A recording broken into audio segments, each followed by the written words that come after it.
자, 이것도 개발업자 갑이 직면한 개발사업의 시장 위험. 자, 5번. 후분양은 개발업자의 시장 위험을 감소시킵니다. 자, 개발업자의 시장 위험을 줄이겠죠. 이것도 질문이 이런 거예요. 이건 알겠어요. 선분양을 통해서 우리가 개발업자가 자금을 조달하는 것이니까 위험을 줄일 수 있다. 또는 비용 위험을 줄일 수 있다. 그러면 막 알겠다는 거예요. 일단 정답 찾았어. 정답과 상관없이. 자, 후분양은 개발업자에게 자금 부담의 압박이 있는 것이죠. 그러니까 비용 위험을 증가시킨다. 일단 얘는 증가가 정답이니까 증가시킨다. 이런 맞는데요. 여기는 지금 시장 위험이라고 하지 않았어요. 그러니까 요거에 대해서도 토를 다시는 분이 있어요. 출제자의 의도를 잘 보라고 제가 눈이 많았어요. 비용, 당연히 선분양과 후분양의 가장 큰 논점은 비용에 대한 문제가 맞아요. 근데 여기는 그냥 시장 위험이라고 했으니까 시장 위험의 측면에서 이해를 해야죠. 아니, 선분양은 미리 팔아버렸으니까 경기가 나빠지건 좋아지건 상관없잖아요. 그런 의미에서 시장 위험을 줄이는 거고, 후분양은 그렇죠. 시장 상황에 영향을 받죠. 개발이 끝난 후에 시장 상황이 안 좋으면 팔아도 안 팔리는 거 아니에요. 그러니까 그저 그런 시장 위험에 영향을 받는 거예요. 그러니까 비용 위험이 아닙니다. 이렇게 생각하지 말고 출제자가 시장 위험이라고 줬으니까 시장 위험의 측면에서 해석을 하려고 노력해야죠. 시험장에서. 자, 그 다음에 부동산 증권, 여기는 암기 코드로 맞추는 거지 2에서 맞추는 게 아니죠. 자, MPTS는 여기 있네요. T, B자가 없고 T가 있으니까 전부 다 투자자가 전부 같습니다. 정답 1번이에요. 2초짜리 문제죠. 자, 3번 MBB는 T자가 없잖아요. T자. 그러니까 B자만 있으니까 발행자가 다 가져갑니다. 근데 뭔가 투자자 나왔으니까 X란 말이에요. 이게. 자, 그 다음에 MPTB는 투자자도 일부를 가져가고 발행자도 일부를 가져가는데 항상 투자자는 현금과 연관굴비 조기를 가져갑니다. 현금과 조기를 챙겨가고 발행자는 소를 끌고 간다 그랬죠. 그러니까 소유권 나왔어. 그러면 이런 것들은 암기 코드로 맞추는 거예요. 자, 다계층 증권은 지분형 증권, 요것도 한번 볼까요? 자, MPTS. 자, 요 한글은 출제자에 따라 항상 다를 수 있어요. 그러니까 공부할 때는 요걸로 암기하는 거예요. MPTS는 지분형 증권이고, MBB는 채권형이고, MPTB는 혼합형이죠. CMO는 MPTB라는 혼합형을 여러 종류로 발행한 거니까 지분형 증권으로만 구성되어 있다. 틀리죠. 이것도 또 마음에 안 들잖아요. 그 다음에 요거죠. 자, CMBS가 무엇입니까? 그러면 항상 요 BS가 중요하죠. BS. B는 항상 back, 기초에 있다는 뜻이고, S는 securities의 약자고, 그래서 항상 유동화 과정에서 만들어지는 증권은 항상 앞이 유동화 기초자산이고 요쪽이 백, 백 기초에 따른 백이라는 게 나오고, 그 다음에 securities 증권 이런 표현이 나오죠. 그래서 우리가 MBS 하면 이게 모기지니까 모기지를 백 기초로 새롭게 만든 증권입니다. 근데 여기는 지금 CM이라고 되어 있으니까 상업용 모기지를 백 기초에서 만든 새로운 형태의 증권입니다. 이거죠. 요건 우리 중개사 시험에서는 한 3년 전에, 4년 전에 CMBS의 정의를 물어봤단 말이에요. CM이 항상 유동화의 대상 자산이에요. CM을 백 기초로 증권을 만들었습니다. 근데 여기서 지금 출제 포인트는 상업용 저당 증권의 유동화는 공적 유동화 중개기관을 통해서 발행됩니다. 이게 틀린 거예요. 자, 공적 유동화 중개기관으로 우리나라에서는 한국주택금융공사가 있고, 한국주택금융공사는 주택이잖아요. 이게 주택저당 증권. 이게 주택 모기지 채권만 공적인 유동화 증개기관이 발행을 하죠. 이거 주의하셔요. 우리가 배우는 출제는 주택담보대출의 채권을 유동하는 거고, 이 주택저당 채권은 우리나라는 한국주택금융공사가 유동화를 중개하죠. 그런데 상업용 이런 것들은 규정이 없어요. 그냥 다 알아서 하는 거예요. 은행이, 예를 들어서 은행이 할 수도 있고, 그냥 공적인 기관이 할 수도 있고, 알아서 하는 겁니다. 네, 프로젝트 금융은 일단 너무 아까운 거. 이거 틀리신 분이 많은데. 자, 눈이 많았어요. 부의 금융효과는 장부에 기록이 되지 않는 대출입니다. 오프 밸런스 시트니까 대차 대조표죠. 저 공부할 때는 이걸 대차 대조표라고 했어요. 지금 재무상태표라고 하지만 아무튼 요 장부에 기록이 되지 않는다는 거 아니에요. 요 장부 밖에 있다라는 거야. 근데 생각을 해보세요. 아니 프로젝트 파이낸싱을 통해서 조 단위의 돈을 빌려주고 세상에 장부에 기록을 안 해? 그렇잖아요. 어딘가에 장부는 기록이 되는데 여기에 논점은 누구 장부에 기록이 안 되냐는 거예요. 당연히 누구 장부? 그렇죠. 사업자의 회계장부에 기록이 되지 않는 것이죠. 왜?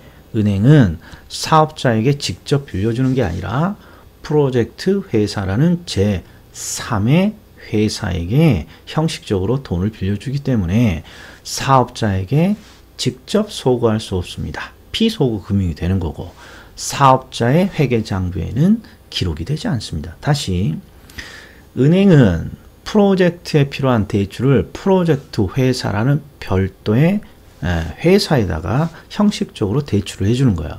그러니까 사업자에게 부족한 돈을 달라고 할 수 없고 사업자의 회계장부에는 기록이 되지 않습니다. 이게 포인트라고요. 그렇게 강조했는데 평가사 시험에서 나와버렸다. 땡큐. 자, 1번. 사업 자체 현금 흐름을 근거로 자금을 조달하고 원리금 상환도 사업에서 발생하는 현금 흐름에 근거합니다. 맞았고, 여기 봐요. 사업주라고 또 돼 있잖아.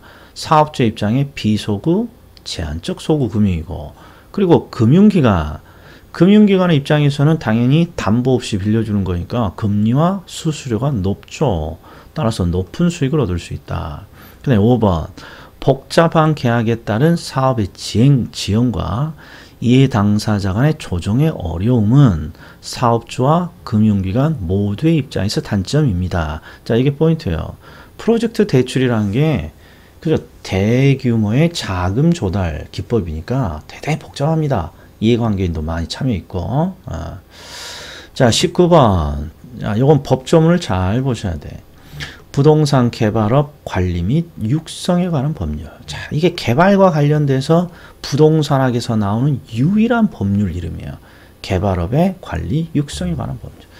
자, 이 개발업의 관리 육성에 관한 법률은 개발의 정의를 내리고 있어요. 근데 개발의 정의에 뭐라고 되어 있냐? 끝에 항상 시공을 담당한 행위는 제외한다.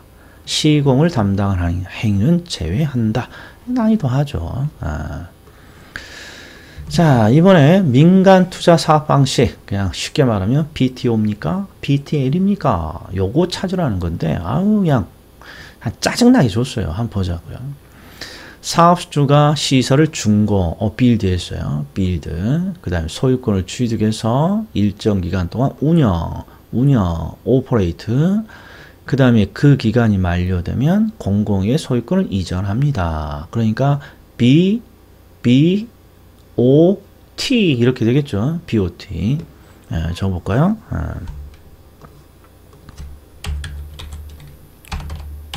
BOT 이렇게 되는 거예요. 자, 그 다음에 니은 사업주가 준공 그리고 소유권을 공공에게 귀속시켰어요. 그러니까 빌드 트랜스퍼 그리고 그 대가로 운영권으로 뭘 받아갖고 왔냐 봤더니 임대. 자, 운영이 나왔다고 오퍼레이트를 하면 안 되고 운영을 어떤 방식으로 합니까? 임대. 그러니까 얘는 BTL 이렇게 가야죠. BTL 이렇게. 그리고 선택형이니까 다 볼 필요 없죠. BOT, BTL 이렇게 돼 있는 애 볼까요? BOT, BTL 얘밖에 없네. BOT, BTO고 BOT, BOO고 그러니까 정답이 2번이에요.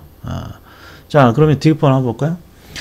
사업자가 준공, 빌드, 소유권을 넘깁니다. 트랜스퍼, 그 대가로 운영권을 받습니다. 이게 BTO고, 그 다음에 사업 시행자가 준공, 소유권을 취득해서 그 시설을 운영하는 방식으로 소유권이 사업자에게 계속 귀속됩니다. 그러면, 자, 사업주가 빌드, 준공해요.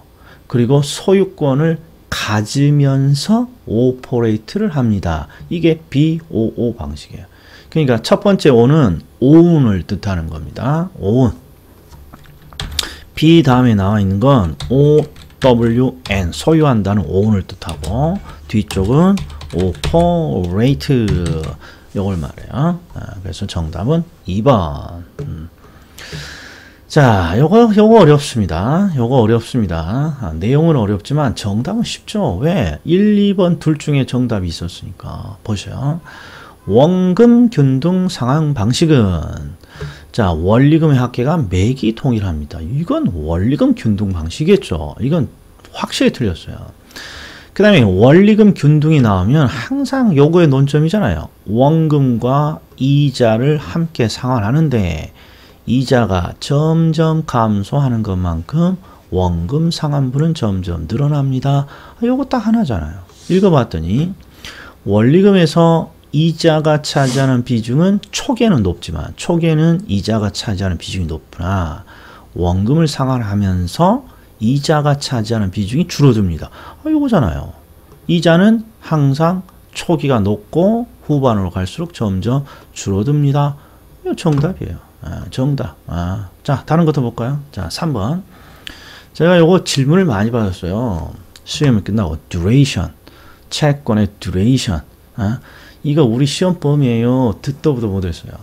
우리 시험 범위 아니요. 이런 거 몰라도 지금 정답 찾잖아. 이게 나 2번을 이해 못했어요. 이게 중요한 거지. duration을 몰라서 이 문제를 못 풀었어요. 이런 변명은 안 된단 말이야. 자, 조금 이따 설명하고 다른 것부터 보죠. 체증식은 초기에는 적고 후반에 많이 내는 방식이죠. 이것도 보셔. 그러니까 얘는 다 찾았어요. 장래소득이 늘어날 것으로 예상되는 차입자에게 적합한 방식이에요. 그런데 자, 요거 두 개를 봐봐요. 자, 체증식, 원금균등, 체증식. 제가 수업 중에 이렇게 말했어요. 야, 너 공부한다는데 말이야. 은행에 갔더니 체증식 상환 방식 이런 걸 들더라. 체증식 상환 방식이 뭐니?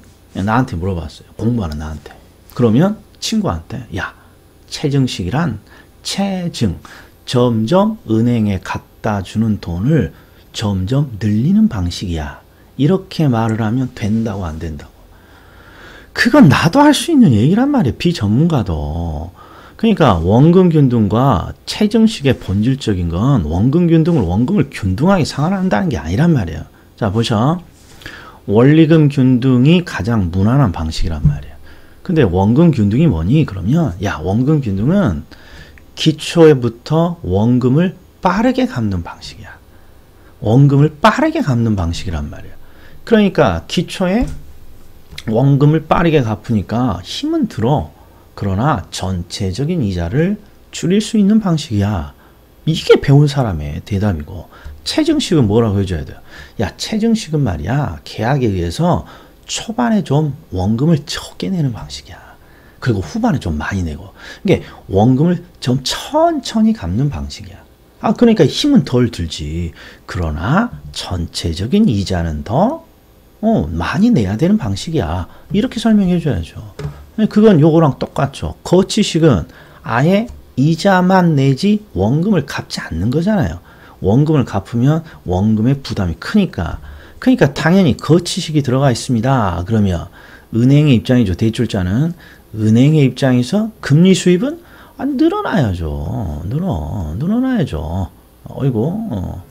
당연히 늘어나야겠죠. 원금을 안 갚고 이자만 지급하는 거니까. 얘는 장내 수입이 늘어나는 것이고. 그 다음에 대출 채권의 듀레이션인데 정확한 건 가중 평균 회수기간이에요. 회수기간 그냥 어렵게 생각하지 마시고 이렇게 제가 한번 설명을 해볼 테니까 보셔. 자. 이건 원래 공식도 있고 현재 가치 해야 되고 나도 이제 기억이 가물가물해서 이거 정확히 공식 적으라 그러면 나도 못 적어. 그런데 그냥 내가 이해하는 것 정도 보셔. 자, 현재 가치나 이런 거 생각하지 말고 내가 100원 합시다. 1000. 자, 1000만 원을 내가 대출을 해줘요. 지금 내가 1000만 원을 내가 누군가에 빌려줬어요. 1000만 원을. 그리고 언제 받기로 했냐? 3년 말에 받기로 했어요. 3년 말에. 그래서 1000만 원이 3년 만에 1000만 원을 3년 만에 누군가가 나한테 갚았어요. 친구한테 빌려줬다 할까요?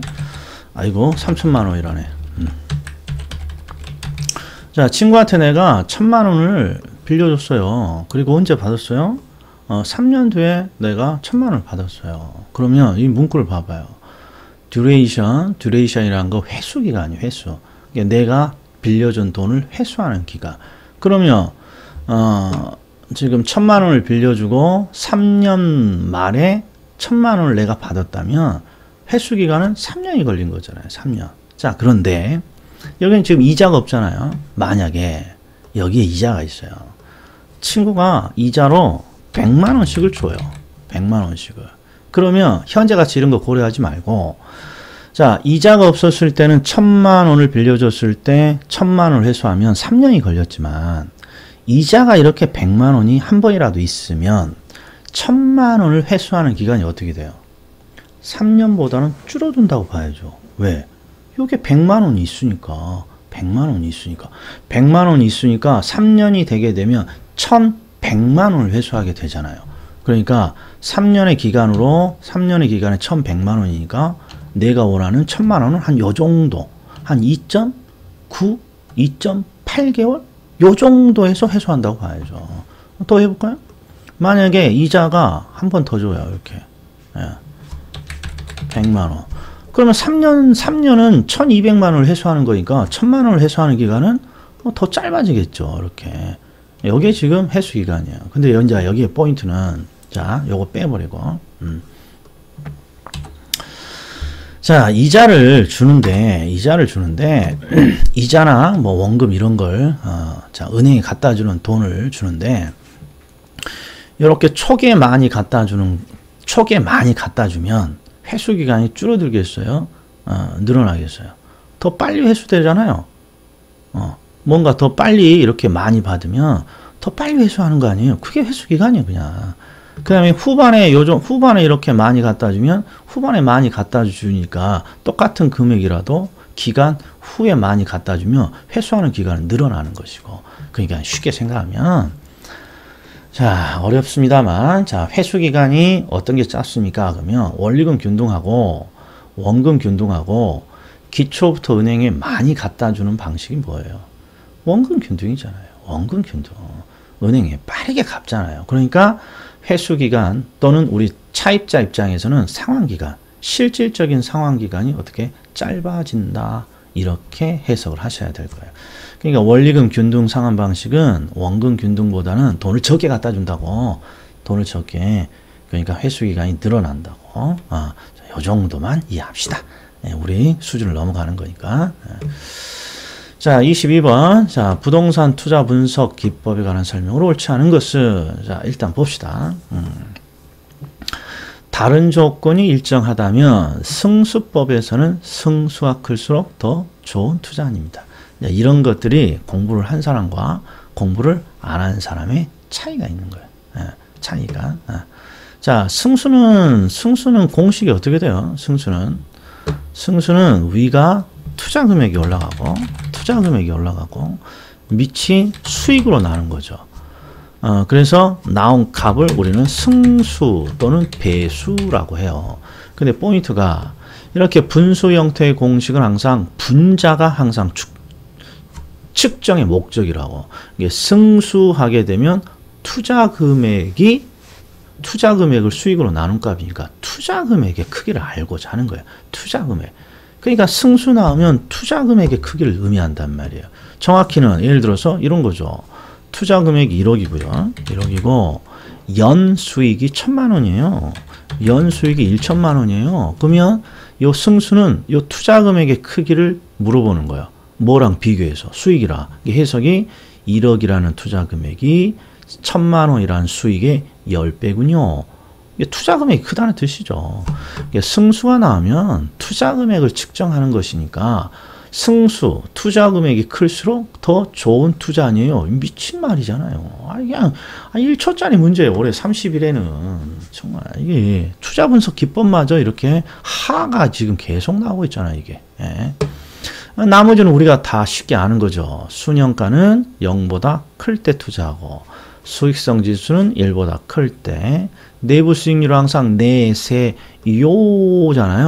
내세요. 내부 수익률이 요구 수익률보다 클 때 투자하고 그리고 내부 수익률은 항상 순영가를 0으로 만드는 할인율, 순영 수익성 지수를 1로 만드는 할인율.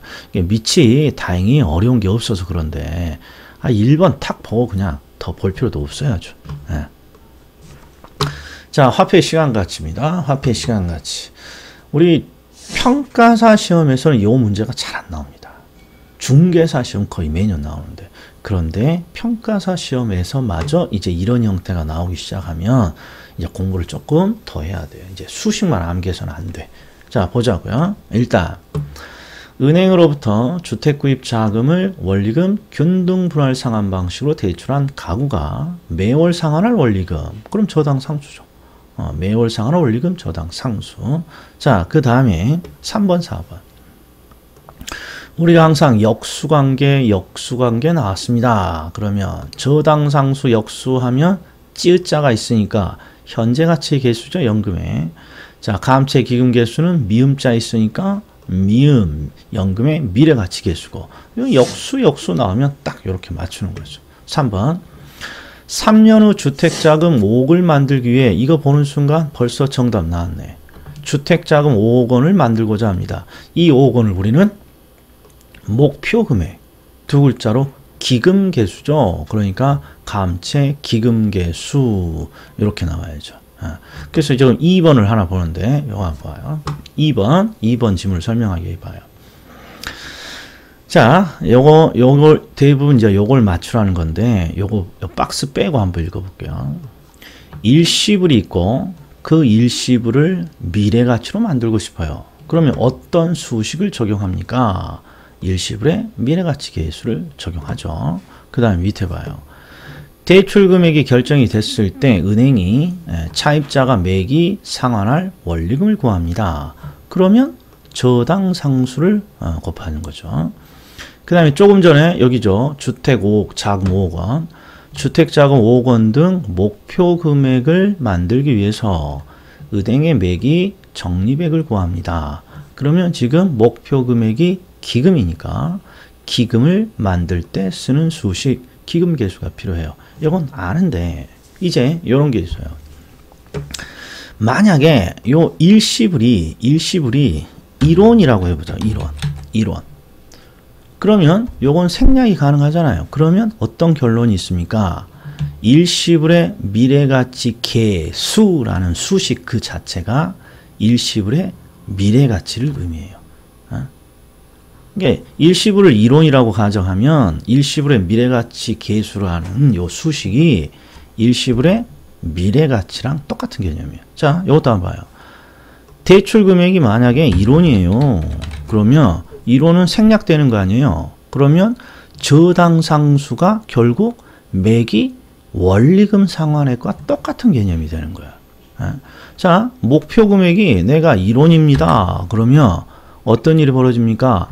감채기금 계수가 결국 은행에 매기 적립할 금액이랑 똑같은 원리가 되는 거예요. 똑같은 원리. 요것만 딱 이렇게 되는 거예요.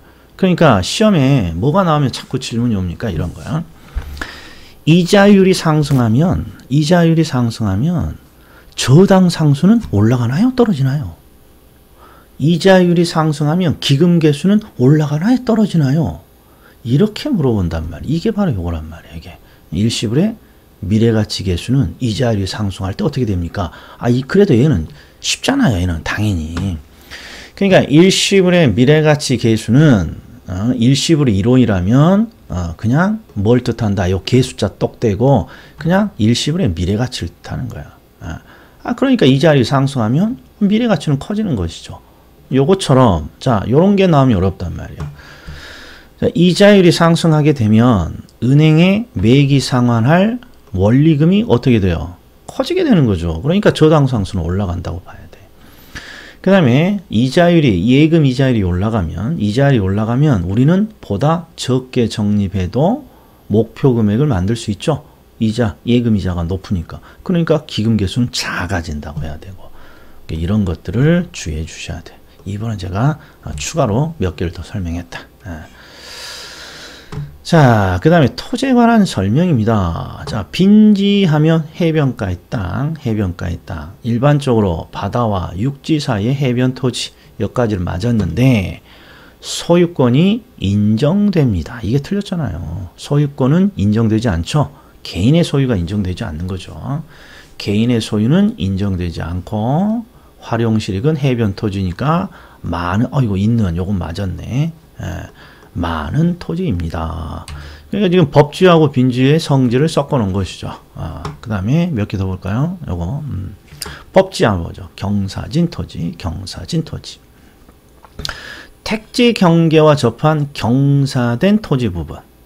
법률상으로는 당연히 경사졌더라도 소유는 하는 거죠. 그러나 일용실익이 없습니다. 요것도 한번 볼까요? 자, 4번의 후보지. 자, 후보지와 이행지가 나오면 항상 대분류냐, 소분류냐. 자, 주된 용도적 지역이 택지, 농지, 임지지역 상호간. 대분류죠. 택지, 농지, 임지지역. 그러니까 후보지. 여기는 택지지역, 농지지역, 임지지역의 세분된 지역 내. 그러니까 얘는 소분류고. 그러니까 후보지. 이행지. 또 발음을. 4번 후보지, 5번 이행지. 자, 투자의 우영과 수익에 관한 설명으로 옳지 않은 것은 이라고 되어 있어요. 여기 딱 봤더니 요구 수익률 나오네. 요구 수익률 나오면 무조건 뭐 플러스 뭐예요? 요구 수익률은 무위험률에 위험 할증률을 결합합니다. 이렇게 되어 있잖아요. 자, 봅시다. 투자자의 요구 수익률에는 위험 할증률이 포함됩니다. 맞았고요. 투자자가 위험 기피, 위험 회피형이죠. 위험 회피일 경우 위험이 증가할수록 투자자의 요구하는 수익도 증가합니다. 당연히 위험이 있으면 투자자의 요구 수익은 올라가겠죠. 그 다음에 3번. 투자자의 개별적인 위험 혐오도에 따라 무위험률이 결정됩니다. 틀렸네. 요놈이 틀렸죠. 무위험률은 위험이 없더라도 요구하는 부분이죠. 예금이자. 얘는 시간에 대한 대가지 위험에 대한 대가는 요놈이죠. 위험 할증률. 그러니까 얘가 위험 할증률이라고 해야죠. 자, 그 다음에 체계적 위험은 분산 투자에서 제거될 수 없다. 맞았고. 위험 조정 할인율 이것도 잘 나오죠. 자, 항상 위험에 동그라미 치고 위험이 있으면 할인율을 조정합니다. 야, 할인율을 조정해? 이게 무슨 뜻이냐? 그럼 반드시 떠올라야 될 게 있죠. 할인율 이꼬르 요구 수익률 이꼬르 할인율 이꼬르 요구 수익률. 놓치면 안 돼요. 그러니까 해석은 이런 거예요. 위험이 발견되면 나의 할인율, 나의 요구 수익률을 조정하겠다. 어떻게 조정하겠다는 거예요? 요구 수익률이니까 올려야죠. 그래서 위험한 투자일수록 보다 높은 할인율을 적용한다. 이렇게 돼야죠. 자, 26번. 자, 공간으로서 부동산. 이거 다시 나올 것 같지는 않아요. 그냥 정답만 하긴 하죠. 물을 이용하는 권리는 지표권의 일종이죠. 자, 요건 난이도 하라고 적어놔야 돼요. 그런데 이 중개사 시험에서 너무 잘 나오니까 난이도 하로 자주 했지만 평가사 시험에는 한 번도 안 나온다고 했어. 그래서 대부분 이거 나올 수도 있으니까 암기 좀 해라. 이런 식으로만 제가 하고, 그렇죠. 막 목숨을 걸고 막 채찍질을 안 했으니까 난이도 하는 빠져 있다고. 자, 그러나 아무튼 부동산 업의 세분류. 그럼 일단 만들어진 부동산을 임대로 돌립니다. 임대업. 여기 있네. 임대업. 뒤쪽을 보는 거야. 그 다음에 만들어진 부동산 임대가 아니라 팔아먹습니다. 개발 및 공급업. 그 다음에 각종 서비스, 관리 서비스, 중개, 자문, 감정, 평가. 이게 듣도 보도 못한 인간이죠. 건설업은 부동산업과 대등한 애죠. 자, 부동산 가치의 발생 요인. 조금 전에는 가치에 영향을 주는 요인, 효상유 나왔고, 이번에는 가치 발생 요인. 가치 발생 요인은 뭐예요? 우리는 왜 재화를 공짜로 얻지 못하고 대가를 지불해야만 합니까? 왜? 효용이 있는 재화가 희소하면,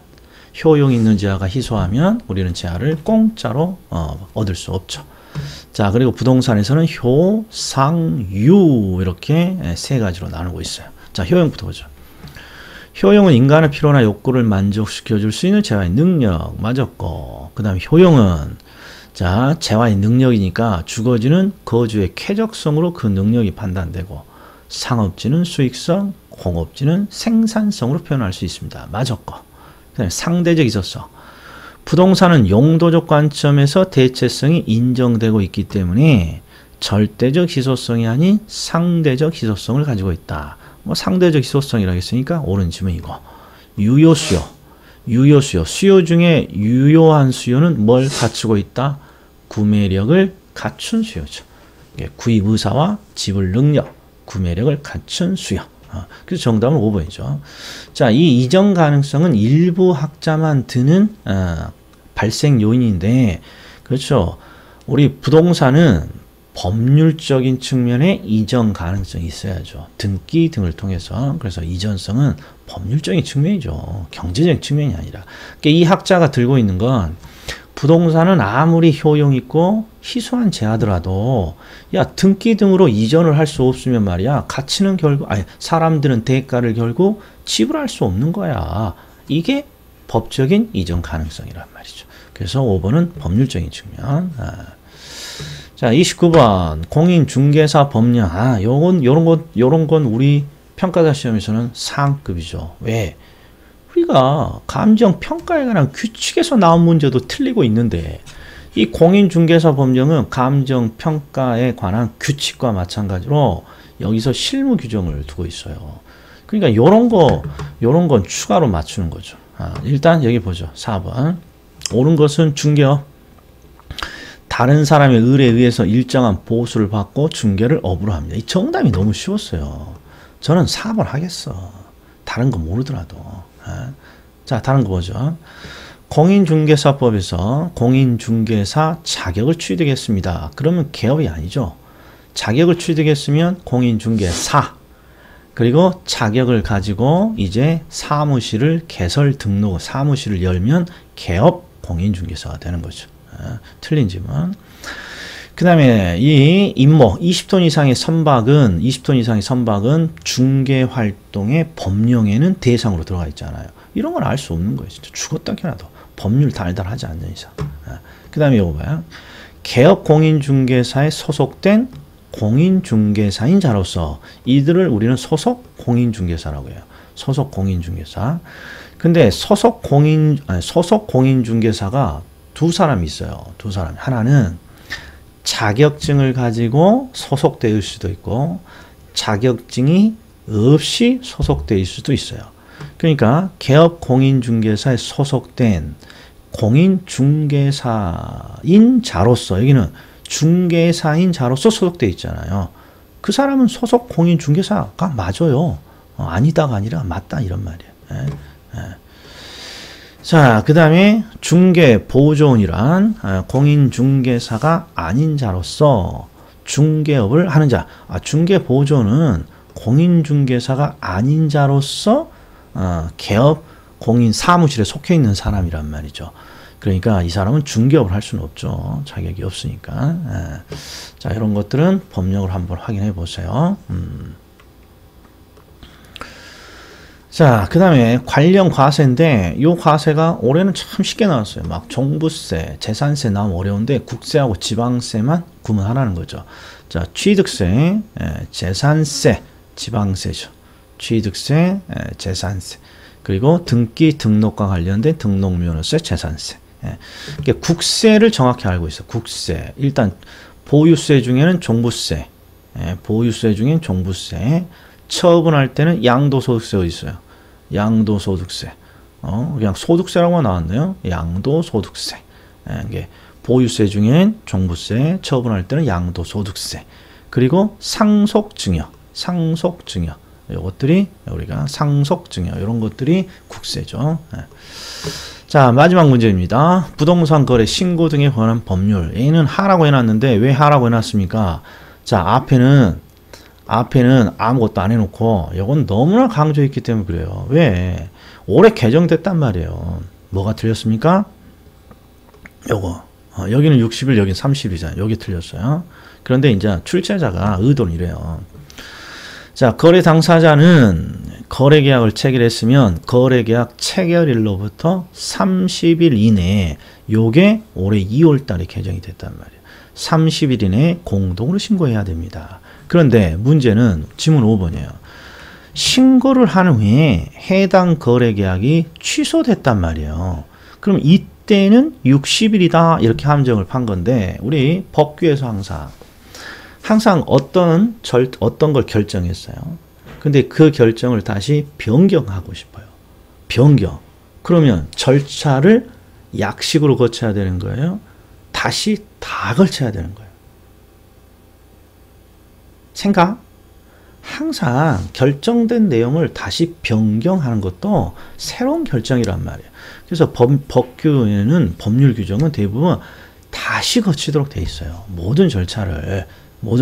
그러니까 상식적으로 거래 신고일로부터 30일이면 취소를 신고하는 것도 30일이라고 이렇게 나와야 된다. 이런 말이에요. 네. 자, 그러면 31문제 쭉 했더니 시간이 얼마나 걸렸는지 모르겠어요. 일단 통으로 지금 쭉 해설을 했어요. 상당히 오래 걸린 것 같아요. 일단 잘라야겠어. 자, 아무튼 문제풀이 형식으로 이 정도를 일단 해설을 할 테니까 항상 심심할 때마다 한 번씩 확인해 주시기 바랍니다. 자, 다음에 다른 걸로 뵙겠습니다.